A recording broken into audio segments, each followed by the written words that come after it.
ating mga pinamili ng gulay. May patatas, singkamas, luya, bawang, sibuyas, spinach. Pechay Tagalog, repolyo, isa na yung repolyo, kalabasa, bokchoy, ito po tayo. Yan yung pinapahanap ko na hindi ko mabili. Yan, hindi ko sa akin yung bokchoy. Imported sa gabi yan. Sayote, napaka-cabbage, o kaya pechay ba, hindi na dinatawag natin, sayote, palaya, carrots, kamatis, na puti, bell pepper na ginto ang presyo, kalamansi, cauliflower, tatlo po 100. Yan, yan, kompleto na lahat ng ating mga gulay. Ano pa ba yung ko na ano dyan? Ito gusto ko provide siya. Siyempre spinach, kailangan lutuin ka agad yan. Sa kanyang pechay ko namin. Yan. Diniligan yan sa amin. Ngayong umaga. Fresh na atin. Yung kalabasa yung ayan. Kalabasa. Sibuyas na pula. Mas mahal na sibuyas na pula eh. 150 yung kilo. Ang puti 120.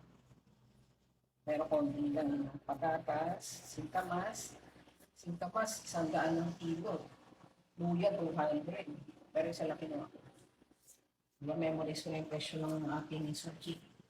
Sa yote, magkano ba benta niya? 70 kilo. Spinach yung mga dito, ito eh. Ang dito ang presyo.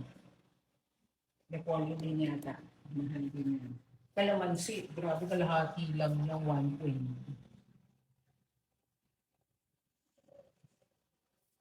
Ayan, ito lang yun ang ating palengke update. Yung aking mga mini, pinabili ko, in-order ko lang pala yan. Tapos diniliver sa akin. Okay, din ang pala yan. Yung mga ano, ito din po din ang presyo nito. Pero maganda naman yung pagkaano. Hahalo ko ito sa chicken strips. Lulutuin ko ngayon with carrots. Tapos spinach. Lulutuin ko na rin yan. Yan. Mama, kain tayo maraming gulay. Hello, Mama. Nantok na si Mama ko. Diba? Yan muna tayo. Hindi ko ba makatulog? Gagawan kita ng oregano with efficacent oil daw. Na scented, parang scented ano mo doon sa gabi. Ayan lang. Babay na muna, Mama. Smile, Mama. Ang galat ko. Nagdidilo ako. Smile muna. Yung ate ko. Mama, smile. Hee. Huwag ka nagdidila, Mama. Nagdidila ba ako? Anong gusto mong gulay dyan? Lulutuin ko. May request ka? Kahit ano dyan, gusto ko yan. Wait. Ala, wala yung okra. Walang okra doon sa listahan ko ah. Bale, pass muna kami sa okra ngayon. Diba, memorize ko lahat ng order ko pero wala nga yung okra. O, sige, check ko na lang listahan namin. Kung kompleto ang delivery ni Kuya, 21 items daw yan eh. So far, ayan naman, maayos na. Ilalagay ko nito sa rep. Babay na muna. Yeah.